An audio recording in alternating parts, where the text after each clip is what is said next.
Hello friends, आप सभी का स्वागत है फिर से आपके अपने चैनल एजुकेटर स्पेस में। और आज हम लोग जो सीटेट का पेपर फर्स्ट हुआ था 7 फरवरी 2023 को, उसका सीडीपी वाला पार्ट कंप्लीट करेंगे। और 2011 से 2024 के बीच में जितने भी सीटेट के एग्ज़ाम हुए हैं, पेपर 1 हो या फिर पेपर 2, उन सभी को हम लोग सीरीज वाइज सॉल्व करेंगे। और अगर आपको वीडियो अच्छा लगे तो चैनल को सब्सक्राइब करें, वीडियो को लाइक करें, कमेंट करें और एक कमेंट करके ज़रूर बताना इसमें से आपको कितने क्वेश्चन आ रहे थे 30 क्वेश्चन में से। चलिए देखते हैं, यहाँ पे पहला क्वेश्चन दिया गया है।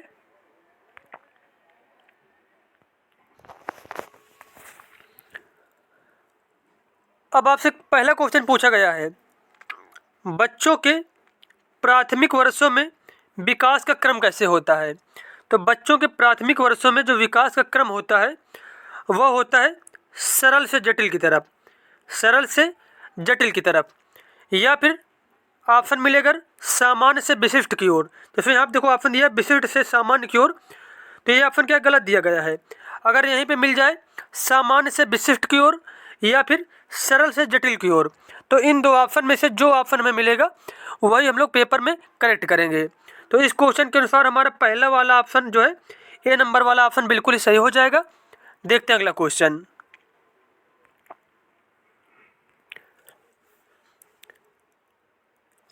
अब आपसे यहाँ पे दूसरा क्वेश्चन पूछा गया है, भाषा विकास के लिए संवेदनशील काल कौन सा है। तो भाषा विकास के लिए जो संवेदनशील काल होता है, सबसे ज़्यादा प्रमुख काल होता है, वो होता है आरंभिक बाल्यावस्था। आरंभिक बाल्यावस्था।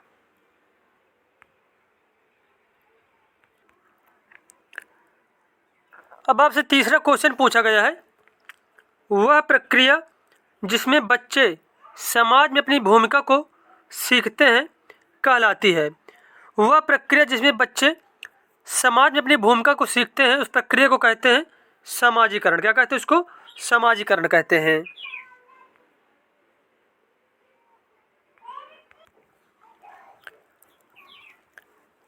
अब यहाँ पे चौथा क्वेश्चन आपसे पूछा गया है, संज्ञानात्मक विकास के किस चरण में बच्चे अनुकरण करने लगते हैं वह उनमें वस्तु स्थायित्व की योग्यता आ जाती है। तो सबसे पहले जान लेते हैं हम लोग ये वस्तु स्थायित्व होता क्या है। वस्तु स्थायित्व का मतलब ये होता है कि चीज़ें तब भी मौजूद होती हैं जब वो हमारे सामने नहीं होती हैं। जैसे मतलब कोई चीज़ हमें दिख नहीं रही है, जैसे देखो एक छोटा बच्चा है, इसे यहाँ पे एक क्या है, बैठा हुआ है और उसको खिलौना दिया गया खेलने के लिए। अब खिलौना उसका नीचे गिर जाता है तो उसको दिखाई तो नहीं दे रहा है कि खिलौना कहाँ है, लेकिन उसको ये समझ होती है कि खिलौना ये हमारे आसपास ही है। तो यही क्या होता है, यही होता है वस्तु स्थायित्व। मतलब चीज़ें तब भी मौजूद होती हैं जब वो हमारे सामने नहीं होती हैं। और अनुकरण का मतलब क्या होता है, किसी को देख के सीखना, नकल करके सीखना। तो ये सारी क्वालिटी आ जाती है बच्चे में संवेदी चालक अवस्था में। पियाजे ने जो बताई थी, पहली अवस्था थी संवेदी चालक अवस्था, उसके बाद दूसरी अवस्था थी पूर्व संक्रियात्मक अवस्था, तीसरी थी मूर्त संक्रियात्मक और चौथी थी औपचारिक या फिर अमूर्त संक्रियात्मक। इन सभी अवस्थाओं का क्रम आपको याद रखना है, क्योंकि ये सारी अवस्थाएं पूछी जाती हैं कि जीन पियाजे ने पहली अवस्था कौन सी है, जीन पियाजे के अनुसार दूसरी अवस्था कौन सी है। तो ये सारे आपको पॉइंट याद रखने हैं। उसके बाद देखते हैं अगला क्वेश्चन हम लोग।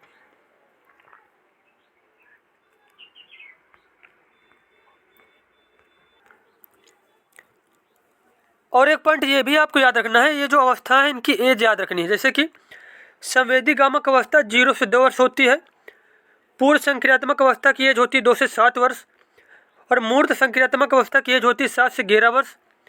औपचारिक संक्रियात्मक अवस्था या फिर इसे ही अमूर्त संक्रियात्मक अवस्था भी बोलते हैं, इसकी एज होती है 11 से 15 वर्ष। उसके बाद अगला क्वेश्चन दिया गया है, जीन पियाजे के सिद्धांत के अनुसार वह बच्ची जो सूरज को सजीव मानती है क्योंकि वो रोशनी देता है, अपनी सोच में क्या दर्शाती है।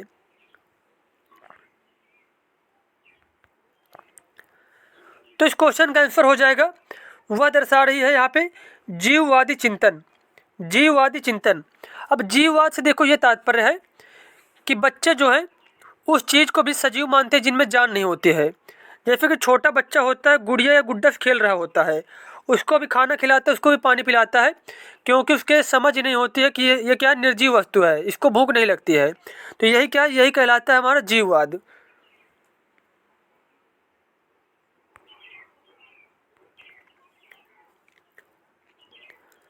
अब आपसे क्वेश्चन पूछा गया है, निम्न में से कौन सी संकल्पना लेव वाइगोत्स्की द्वारा प्रतिपादित नहीं है? समीपस्थ विकास का क्षेत्र, जिसको जेडपीडी भी बोलते हैं, जोन ऑफ प्रॉक्सिमल डेवलपमेंट। पाड़, इसको स्कैफोल्डिंग भी बोलते हैं। स्कीमा और सामाजिक अंतःक्रिया। तो यहाँ पे पूछा गया किसके बारे में जो है वाइगोत्स्की ने नहीं बताया था, किसका प्रतिपादन नहीं किया था, तो इसका आंसर हो जाएगा स्कीमा। स्कीमा के बारे में बताया था जीन पियाजे ने। किसने बताया था स्कीमा के बारे में? स्कीमा के बारे में बताया था पियाजे ने।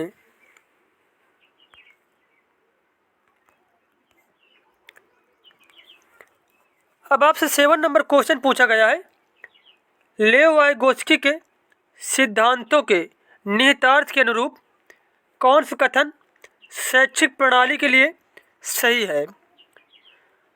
तो यहाँ जो ये ऑप्शन दिए गए हैं, इनमें से जो वाइगोत्स्की के अनुसार जो सही कथन है वो हो जाएगा, उपयुक्त इशारे व संकेत प्रदान कर विद्यार्थियों को पाठ या फिर आलम्बन देना। वही मतलब जिसको अभी हमने बताया था इसके फोल्डिंग। अब देखो इसको ऐसे समझते हैं, पाठ इसके फोल्डिंग मतलब होता है बच्चे को टेम्परेरी हेल्प प्रदान करना। जैसे कि कोई बच्चा साइकिल चला रहा होता है तो उसके जो है क्या, उससे मतलब जो ज़्यादा अनुभवी लोग हैं उसको साइकिल पीछे पकड़े हुए होते हैं और कुछ दूर तक उसको चलवाते हैं। उसके बाद फिर उसको छोड़ देते हैं, बच्चे को मालूम ही नहीं चल पाता है और वह फिर धीरे से कुछ दूर तक अपने आप चला के साइकिल चला जाता है। इस तरीके से वह साइकिल चलाना सीख जाता है। तो यही जो कुछ टाइम के लिए जो हेल्प प्रदान की गई, तो इसी को कहते हैं पाठ या फिर आलम्बन या फिर इसके फोल्डिंग इंग्लिश में बोलते हैं। तो यहाँ पे सी ऑप्शन जो बिल्कुल ही सही हो जाएगा। देखते अगला क्वेश्चन।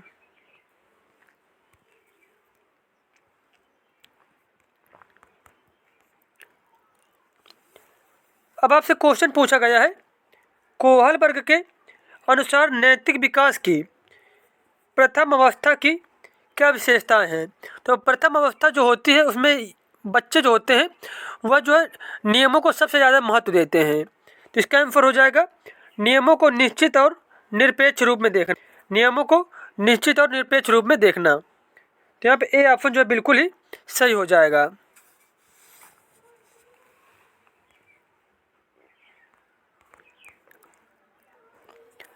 अब यहाँ पे 9 नंबर क्वेश्चन दिया गया है, एक प्रगतिशील कक्षा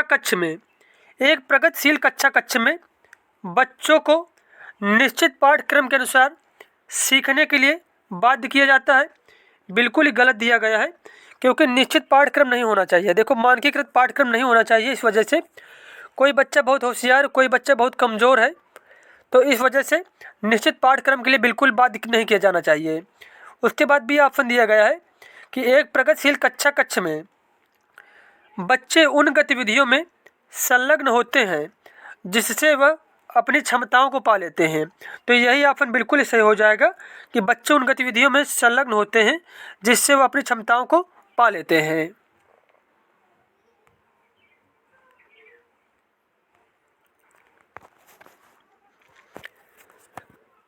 अब देखो यहाँ पे प्रगतिशील कक्षा की कुछ निम्न विशेषताएं दी गई हैं, जैसे कि प्रगतिशील कक्षा कक्ष में सीखना एक सामाजिक प्रक्रिया है।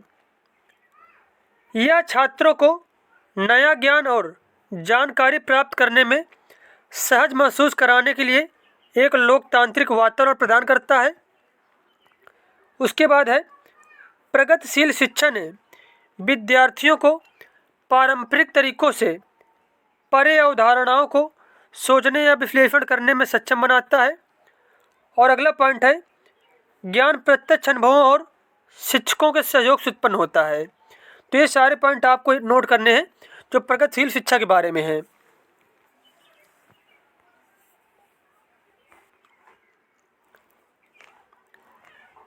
अब यहाँ पे 10 नंबर क्वेश्चन दिया गया है, निम्न में से किस प्रकार की बुद्धि का वर्णन हावर्ड गार्डनर द्वारा किया गया था?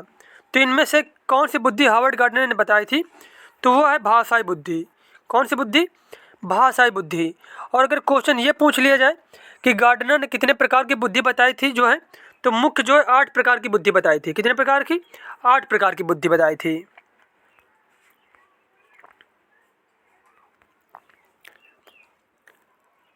अब देखो जान लेते हैं कि 8 प्रकार की बुद्धि कौन कौन सी थी।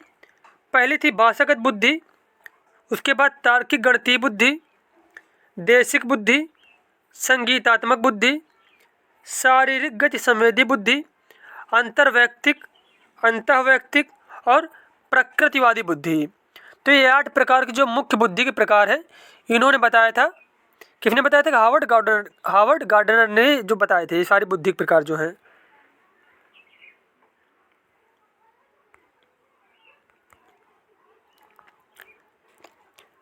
अब क्वेश्चन पूछा गया आपसे, एक प्राथमिक कक्षा में शिक्षार्थियों को व्यक्तिगत वाक खुद से बातचीत जो हमारी सोच और व्यवहार का मार्गदर्शन करती है, उसको क्या करना चाहिए? जो बच्चे मतलब खुद से बातचीत करते हैं, तो उसको एक शिक्षक को क्या करना चाहिए? तो उसको क्या करना चाहिए? प्रोत्साहित करना चाहिए। उसको प्रोत्साहित करना चाहिए।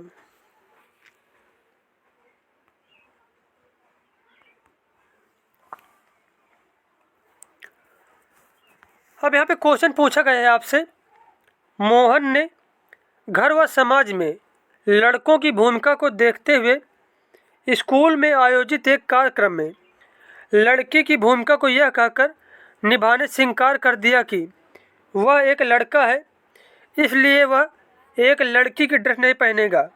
यह क्या दर्शाता है? तो यह दर्शाता है जेंडर प्रारूप को। किसको दर्शाता है? यह जेंडर प्रारूप को दर्शाता है।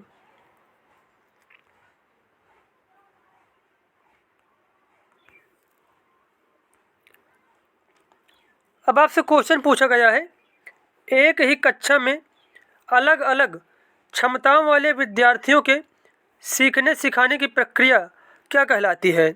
तो एक ही कक्षा में जो है अलग अलग क्षमताओं वाले जो बच्चे हैं, उनको सीखने या फिर सिखाने की प्रक्रिया जो होती है उसको कहा जाता है विभेदित निर्देश। क्या कहते हैं उसको? विभेदित निर्देश कहते हैं।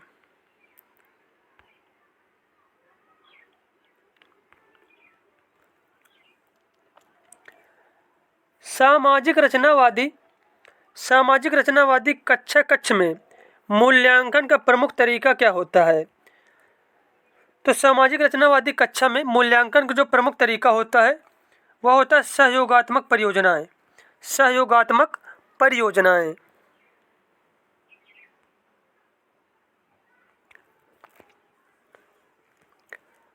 अब देखो यहाँ पे जान लेते हैं, कुछ इंपॉर्टेंट पॉइंट दिए गए हैं, जैसे कि सामाजिक रचनावादी कक्षा की विशेषताएं। कक्षा बाल केंद्रित होनी चाहिए, न कि शिक्षक केंद्रित, ताकि छात्रों को स्वतंत्र रूप से प्रश्न पूछने की अनुमति हो।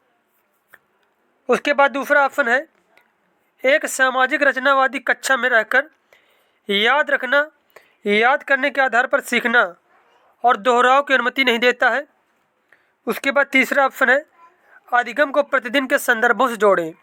अधिगम को बच्चे के जो दैनिक क्रियाकलाप उससे क्या है जोड़ के सिखाना चाहिए। तो ये सारे पॉइंट आपको याद रखने हैं। देखते हैं अगला क्वेश्चन।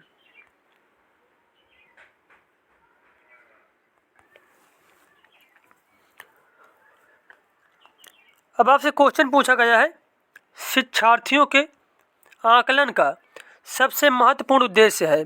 तो शिक्षार्थियों का आकलन किस लिए किया जाना चाहिए? तो इसका आंसर हो जाएगा अध्यापन की प्रभावशीलता पर विचार करना और सीखने को बढ़ाने के लिए इसे संशोधित करना।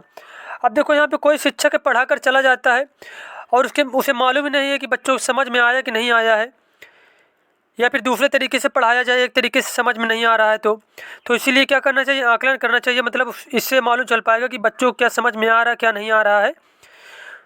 तो शिक्षक यहाँ पे दूसरी रणनीति अपनाएगा। तो यहाँ पे ए ऑप्शन जो बिल्कुल ही सही हो जाएगा।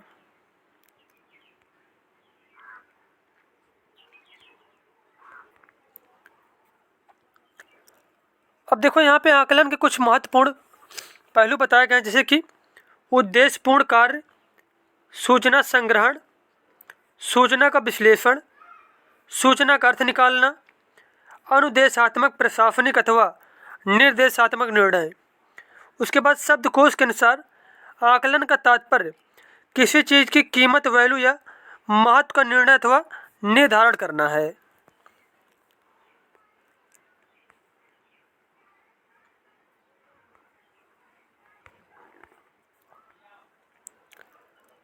अब यहाँ पे क्वेश्चन दिया गया है, विद्यार्थियों को उनकी अभिरुचि, ज़रूरतों व परिवेश की विभिन्नताओं को ध्यान में रखकर उन्हें विविध प्रकार की गतिविधियों व अनुभवों के विकल्प देना किस सिद्धांत का पालन करता है? तो इसका आंसर हो जाएगा समावेशन सिद्धांत का। किसका पालन करता है? यह सिद्धांत का।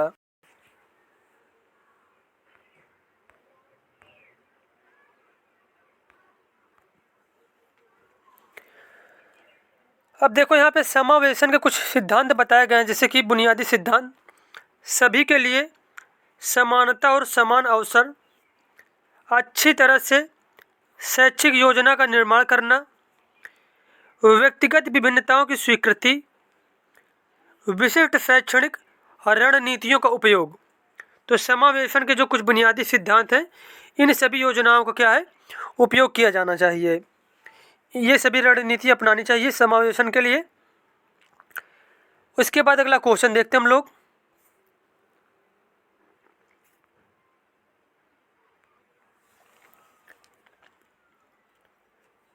अब यहाँ पे 17 नंबर क्वेश्चन दिया गया है, निम्न में से क्या कक्षा कक्ष में सांस्कृतिक संवेदनशीलता को बढ़ावा नहीं देता? विभिन्न संस्कृतियों के अनुकूल गतिविधियों का आयोजन करना, विद्यार्थियों को उनकी संस्कृति के अनुभवों को साझा करने को बढ़ावा देना, केवल प्रभावित संस्कृति के त्यौहार मनाना, हर विद्यार्थी की विविध पृष्ठभूमि को स्वीकारना व सम्मान देना। अब यहाँ पे क्वेश्चन ये पूछा गया है, कक्षा कक्ष में सांस्कृतिक संवेदनशीलता को बढ़ावा नहीं देता है, तो इसका आंसर हो जाएगा केवल प्रभावित संस्कृति के त्यौहार मनाना। यह जो सांस्कृतिक संवेदनशीलता को बढ़ावा नहीं देता है, यही आपने यहाँ पे बिल्कुल ही गलत दिया गया है। उसके बाद देखते हैं हम लोग नेक्स्ट क्वेश्चन।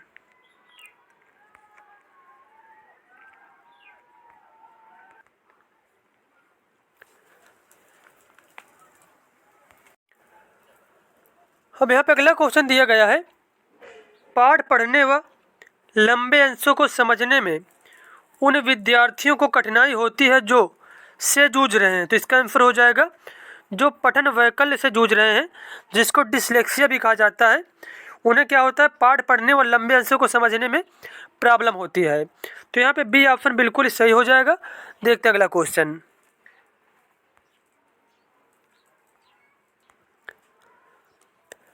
अब देखो यहाँ पे कुछ अधिगम अक्षमताएं बताई गई हैं, उनको हम लोग जान लेते हैं। जैसे कि डिसकैलकुलिया बोला जाता है, गणितीय कौशल संबंधी विकार, जिसको गणित में प्रॉब्लम होती है बच्चों को, जिनको उनको बोलते हैं डिसकैलकुलिया, मतलब वो विकार को बोलते हैं डिसकैलकुलिया।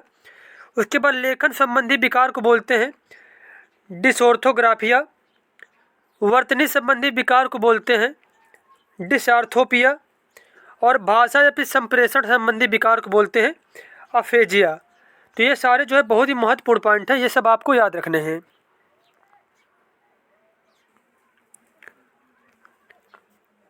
उसके बाद यहाँ पे क्वेश्चन दिया गया है, श्रवण बाधित बच्चों के लिए कौन सी शिक्षण सामग्री उपयुक्त नहीं है?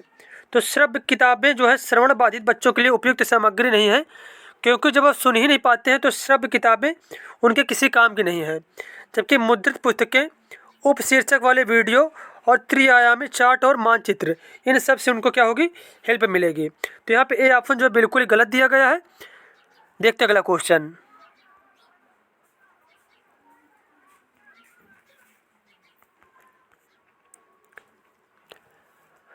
अब आपसे क्वेश्चन पूछा गया है, एक शिक्षिका को अपनी कक्षा में सृजनात्मक बच्चों की पहचान करने के लिए किस प्रकार के प्रश्न पूछने चाहिए?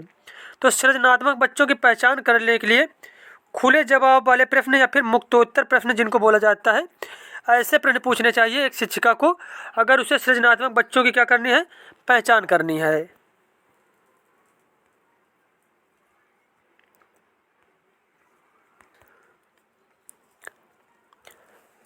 अब देखो हम लोग जान लेते हैं खुले प्रश्नों से क्या तात्पर्य है। खुले प्रश्न ऐसे होते हैं जिनका उत्तर प्रतिभागी को अपने शब्दों में देना होता है। वे शोधकर्ताओं को एक साधारण हाँ या ना में उत्तर देने के बजाय अधिक जानकारी प्रदान कर सकते हैं। खुले प्रश्न आमतौर पर कैसे, क्यों, क्या जैसे कि शब्दों से शुरू होते हैं।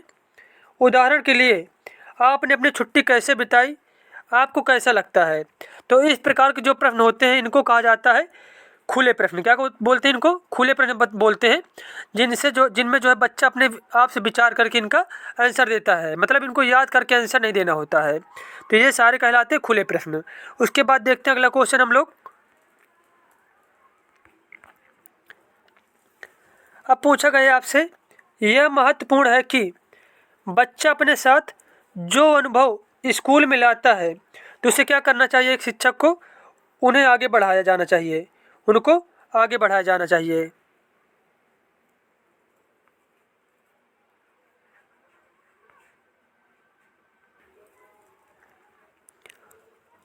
अब यहाँ पे क्वेश्चन पूछा गया आपसे, बच्चे कैसे सीखते हैं? चीज़ों को बनाकर व कार्य करके, पढ़कर व लिखकर, बोलकर व सुनकर, सोचकर व मनन करके। तो इन सभी प्रकारों से बच्चे सीखते हैं। तो यहाँ पे डी ऑप्शन हमारा बिल्कुल सही हो जाएगा, ABCD।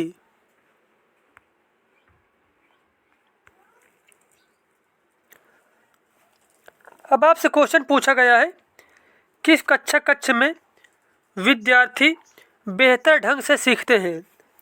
तो इसका आंसर हो जाएगा, शिक्षक बच्चों को उनकी गति के अनुसार सीखने की अनुमति देता है।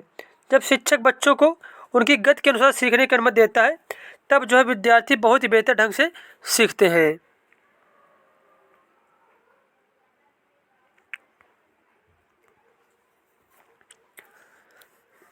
अब यहाँ पे क्वेश्चन पूछा गया आपसे, जब शिक्षक बच्चों के अनुभवों को कक्षा में शामिल करते हुए उनके सामाजिक सांस्कृतिक संदर्भ में उदाहरण देता है तब वह बच्चों में किस भावना को प्रोत्साहित करता है? तब वह बच्चों में जो भावना को प्रोत्साहित करता है तो वो होती है अपनापन की भावना। कौन सी भावना? अपनापन की भावना।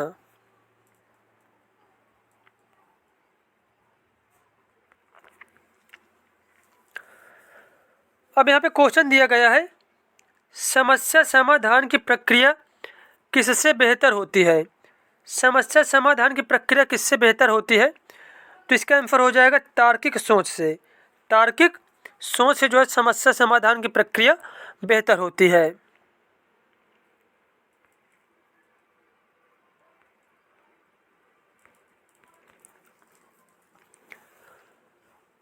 अब आपसे यहाँ पे क्वेश्चन पूछा गया है, बच्चों की भ्रांतियाँ और त्रुटियाँ। बच्चों की भ्रांतियाँ जो त्रुटियाँ होती हैं वह बच्चों की सोच में झांकने के अर्थपूर्ण मौके देती हैं। बच्चों की सोच में झांकने के अर्थपूर्ण मौके देती हैं, जिससे पता लगाया जा सकता है कि बच्चे में मतलब क्या कमी है और उनको कैसे सुधारा जाए। और बच्चे जो है त्रुटियों के माध्यम से सीखते हैं। तो यहाँ पे जो सी ऑप्शन बिल्कुल ही सही हो जाएगा।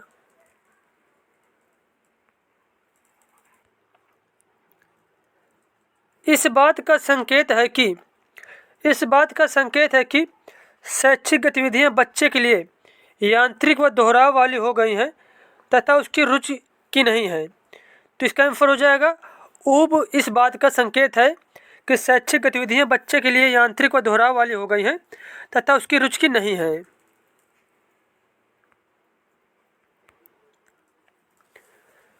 अब देखो यहाँ पे बताया गया है, शिक्षण अधिगम प्रक्रिया को प्रभावित करने वाले कारक अभिप्रेरणा का न होना, उद्देश्यों का स्पष्टीकरण न हो, नकारात्मक पुनर्बलन, बौद्धिक योग्यता और क्षमता में कमी, ऊबना, थकान एवं अनुपयुक्त कार्यकारी परिस्थितियाँ, मानसिक स्वास्थ्य का ठीक न होना।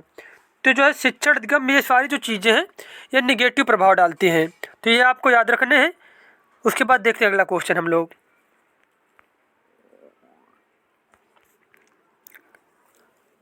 अब क्वेश्चन पूछा गया है, यहाँ पे कथन दिया गया है, बच्चों में सजा का डर पैदा करके सीखने को सुसाध्य किया जाना चाहिए, बिल्कुल ही गलत ऑप्शन दिया गया है। इनाम व सजा अर्थपूर्ण सीखने में बेहद प्रभावशाली हैं, तो ये भी यहाँ पे बिल्कुल ही गलत दिया गया है। तो यहाँ पे जो कथन ए और जो कारण आर है ये दोनों ही गलत दिए गए हैं।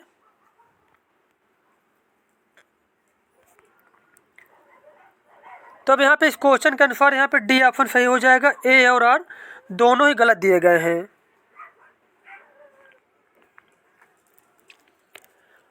अब यहाँ पे 29 नंबर क्वेश्चन पूछा गया है, निम्न में से कौन सा कारक सीखने को प्रभावित करता है? विद्यार्थियों की अभिरुचि, संकल्पना की कथित प्रासंगिकता, विद्यार्थियों का विकासात्मक स्तर, या फिर सीखने सिखाने की पद्धतियाँ। तो ये जो सभी चीज़ें दी गई हैं ये सभी चीज़ें सीखने को प्रभावित करेंगी। तो यहाँ पे जो डी ऑप्शन बिल्कुल ही सही हो जाएगा, ए, बी, सी और डी।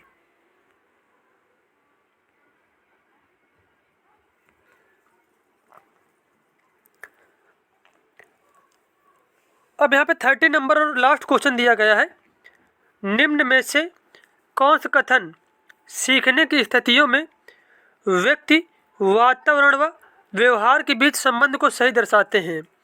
तो यहाँ पे जो व्यक्ति, वातावरण व व्यवहार के बीच सही संबंध दर्शा रहा जो ऑप्शन वह हो जाएगा, तीनों कारक व्यक्ति, वातावरण व व्यवहार एक दूसरे को प्रभावित करते हैं। तो यहाँ पे बी ऑप्शन जो बिल्कुल ही सही हो जाएगा।